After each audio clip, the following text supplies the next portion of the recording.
Welcome to tasty kitchen by S Paramesh. இன்றைக்கி வந்து நான் சிக்கனில் ஒரு பிரியாணி செய்ய போகிறேன். சிக்கன் போட்டு இது வந்து இது ஒரு விதமான பிரியாணி தான் சொல்லணும். எனக்கு பிரியாணி பல விதம் இருக்குது. இப்போ பிரியாணி ரைஸ் வந்து நான் 1.5 டம்ளர் எடுத்தேன். 1.5 டம்ளர் எடுத்து நான் ஊற வச்சு நான் வடிகட்டி வச்சுருக்கேன். அரை மணி நேரம் ஊற வச்சேன். சிக்கன் வந்து ஒரு 1/2 கிலோ, 2 பச்சை மிளகாய், தக்காளி பழம், பெரிய தக்காளி பழம் ஒன்று சின்னதாக வெட்டி வச்சுருக்கேன், ஒரு பெரிய வெங்காயம் ஒன்று. இப்போ இதுக்கு வந்து நான் வெறும் வரமிளகாய் தூள் தான் போட்டு பாய்ப்பேன். மஞ்சத்தூள் தேவையான அளவு, இஞ்சி பூண்டு பேஸ்ட் 1.5 ஸ்பூன். இப்போ தாளிக்கிறதுக்கு வந்து ஒரு டேபிள் ஸ்பூன் நெய்யும், ஒரு 2 டேபிள் ஸ்பூன் குக்கிங் ஆயில். பட்டை கிராம்பு அதெல்லாம் நான் தனியாக போடலை, ஏன்னா இப்போ கரம் மசாலா பவுடர் அதுக்கு ஒரு டீஸ்பூன் நான் போட போகிறேன். தயிர் ஒரு 3 டீஸ்பூன் போடுவேன். இது தாளிக்க வந்து இந்த சிராயும் இது வந்து கொஞ்சம் மிளேசியன் தயிர் மாதிரி செய்யலாம். எனக்கு ஒரு ஃப்ரெண்ட் வந்து முஸ்லீம்காரவங்க இது வந்து அப்போ ஒரு 25 வருஷம் முன்னாடி சொல்லி கொடுத்தது. இது இந்த சிராயும் டவுன் பண்ணாத இலை ஒரு 3 இலை அதெல்லாம் தாளிக்கும் போது போடுவேன். இப்போ வந்து எப்படி செய்யலான்ட்டு நம்ம பார்ப்போம் வாங்க.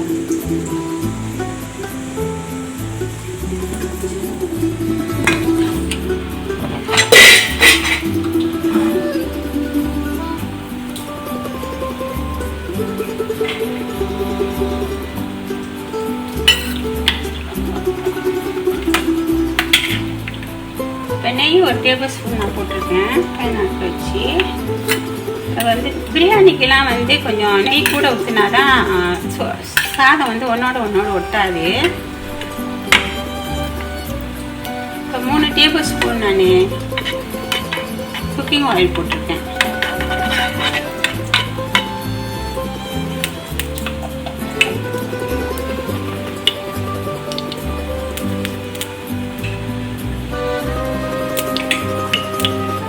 அதில் நம்ம வெங்காயத்தை வந்து நல்லா பொன்னிறம் சொல்லுவாங்க. பிரியாணிக்கெலாம் அந்த மாதிரி நல்லா சுருக்க வச்சால் தான் நல்லா வாசமாக இருக்கும். அதே இந்த சிராய் ஒரு 2 சிராய் நான் எடுத்து வச்சுருக்கேன்.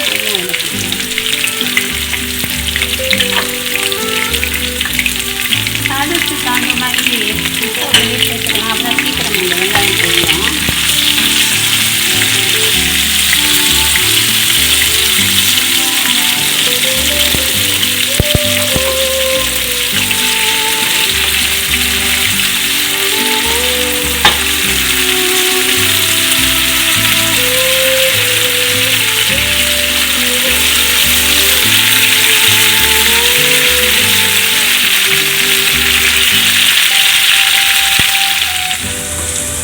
இப்போ வந்து வெங்காயம் சவுந்துருச்சு. நம்ம பிரியாணிக்கெலாம் நல்லா சவுண்டாக தான் வச்சு கொடுப்போம். அதில் நம்ம டவுன் பண்ணால் அந்த எண்ணெயில் போட்டுருவோம்.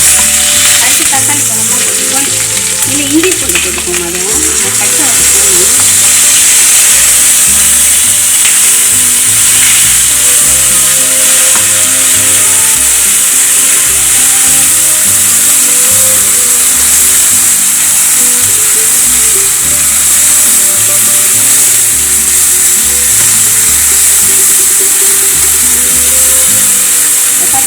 தக்காளி பழமும் சேர்த்துக்கணும். ஏன்னா எல்லாம் கொஞ்சம் மசிக்கணும்.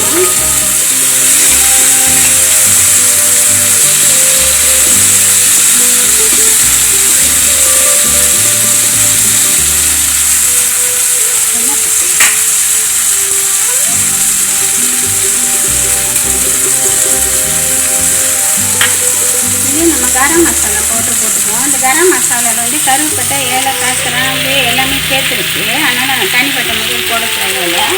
ஒரு டீஸ்பூன் ஃபுல்லாக போட்டால் போதும். மஞ்சத்தூள் ஒரு 1/2 டீஸ்பூன் போட்டேன்.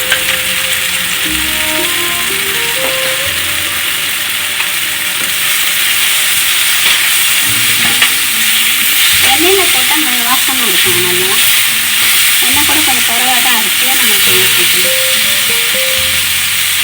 ஒரு டேபிள் ஸ்பூன் எண்ணெய் நம்ம வதக்கிறதுக்கு எண்ணெய் நிறைய இருக்கும்.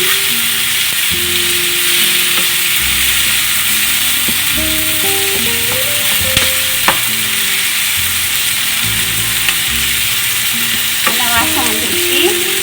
இதில் வந்து நம்ம சிக்கனையும் போட்டுட்டு 1 டீஸ்பூன் மஞ்சள் தூள், 1 டீஸ்பூன் தனியா தூள், 1 டீஸ்பூன் கரம் மசாலா, 1 டீஸ்பூன் தனியா தூள், 1 டீஸ்பூன் கரம் மசாலா, 1 டீஸ்பூன் தனியா தூள், 1 டீஸ்பூன் அரை கிலோ சிக்கன் இது. ஏன்னா நான் 1.5 டம்ளர் தான் நான் அரிசி போட்டுருக்கேன்.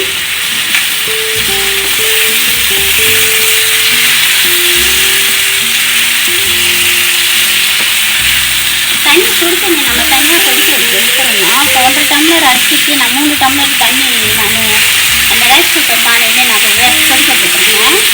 இப்போ இது வேகிறதுக்கு நான் போடணும், சரியாக இருக்கும் எல்லாமே. ஏன்னா சிக்கன் பாதி வேகணும்னா அரிசி சீக்கிரம் வந்துடணும், வெந்துடும். அதெல்லாம் சிக்கன் பாதி இருந்தால் தான் நல்லாயிருக்கும்.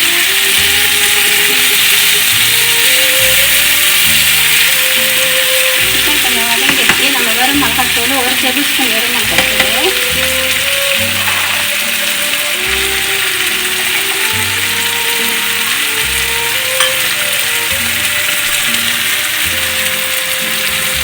தயிர் ஒரு 3 டேபிள் ஸ்பூன். அப்படி தயிர் இல்லாதவங்க நீங்கள் எலுமிச்சம்பழம் வந்து ஒரு எலுமிச்சம்பழம் பிழிஞ்சு அந்த சாறு கூட நீங்கள் ஊற்றிக்கலாம்.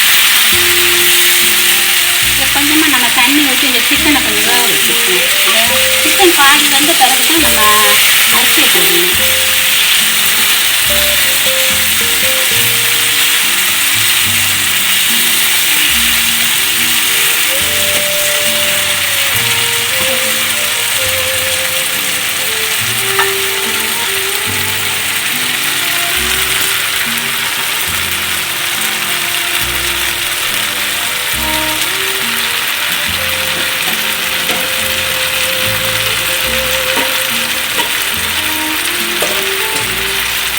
மூடி போட்டு நம்ம கொஞ்சம் நேரம் வேக வைப்போம் அந்த சிக்கனை. பாதி வேகும். இப்போ நம்ம பார்ப்போம் சிக்கன் பாதி வெந்திருப்போம். ஏன்னா ஒரு 5 நிமிஷம் வேக வச்சாச்சு, அது போதும். வந்து அரிசியை போட்டு லேசாக கிண்டிட்டு நம்ம ரைஸ் குக்கரில் போட்டுருவோம்.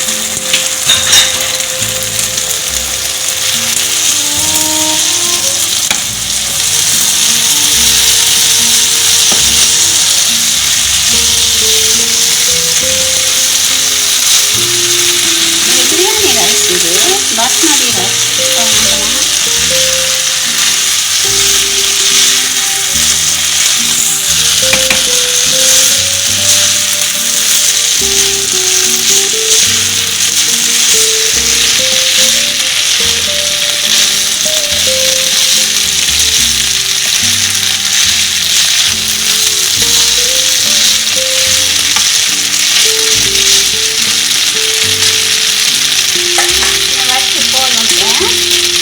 கொதிச்சிருச்சு. நான் ரைஸ் குக்கர் பானையிலே நம்ம 3 டம்ளர் தண்ணி போட்டேன், அதுவும் கொதிச்சிருச்சு.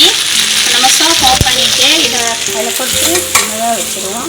அப்புறம் வெந்த பிறகு நான் பிரியாணி காட்டுறேன் எப்படி இருக்கும்.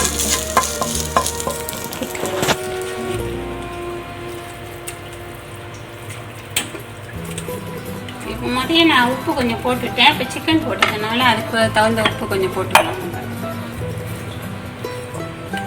இந்த உப்பு சேர்த்துட்டு நீங்கள் வந்து அந்த தண்ணியை குடிச்சு பார்த்தீங்கன்னாக்கா உப்பு சரியாக இருந்தால் சாதத்துக்கு சரியாக இருக்கும்.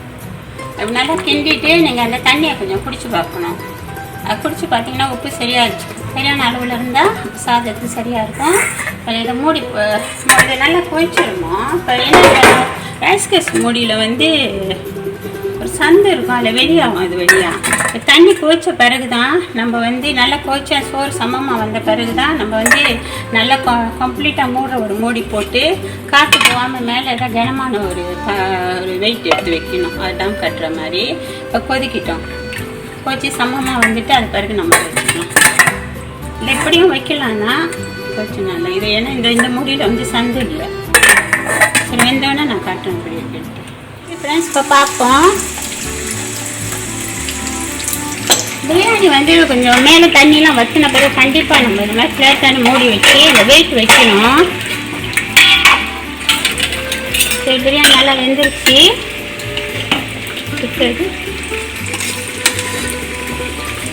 நல்லா அழகாக வந்துருச்சு. சோறுலாம் உடையில இல்லை நான் மல்லியாலையை தூவிட்டு அதையும் நான் போட்டு கிண்டக்கூடாது, சோறு உடையும். ஒரு பக்கமாக தான் நம்ம அதை எடுக்கணும். அப்படி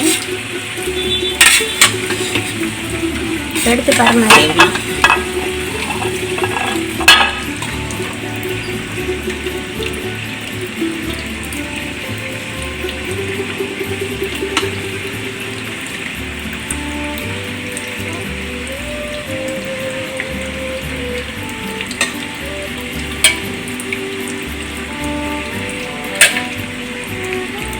சிக்கன் பிரியாணி ரெடி ஆயிடுச்சு.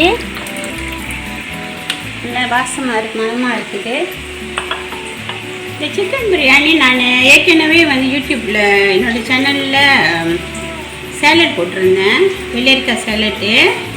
அதோடு சேர்த்து நீங்கள் சாப்பிட நல்லா சுவையாக இருக்கும். இன்னொன்று வந்து நான் கத்திரிக்காய் ஸ்வீட் அண்ட் சாவை போட்டிருந்தேன். அதில் கூட அதுக்கும் இன்னும் அதுவும் நல்லாயிருக்கும் சாப்பிட்றதுக்கு. ஆனால் வெள்ளரிக்காய் தயிர் பச்சடி போட்டது வந்து அது இன்னும் சுவையாக இருக்கும். ஏன்னா இதில் கொஞ்சம் காரம் போட்டதுக்கிறதுனால அது நல்லாயிருக்கும். நீங்கள் செஞ்சு பார்த்து சாப்பிட்டு பார்த்துட்டு சொல்லுங்கள், ஃபீட்பேக் சொல்லுங்கள்.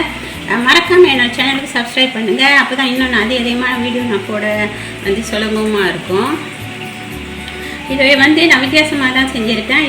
இது நம்ம வீட்டில் எப்போதும் அடிக்கடி செய்கிற ஒரு சிக்கன் பிரியாணி ஸ்டைல். இது நீங்கள் சமைச்சு பாருங்கள் எப்படி இருக்குன்னு. வாசமே நல்லா தூக்குது, அசத்தில் தான் இருக்குது. தேங்க்யூ. நீங்கள் சர்ப்ரைஸ் செஞ்சீங்கன்னா நன்றி செலுத்துகிறாங்க.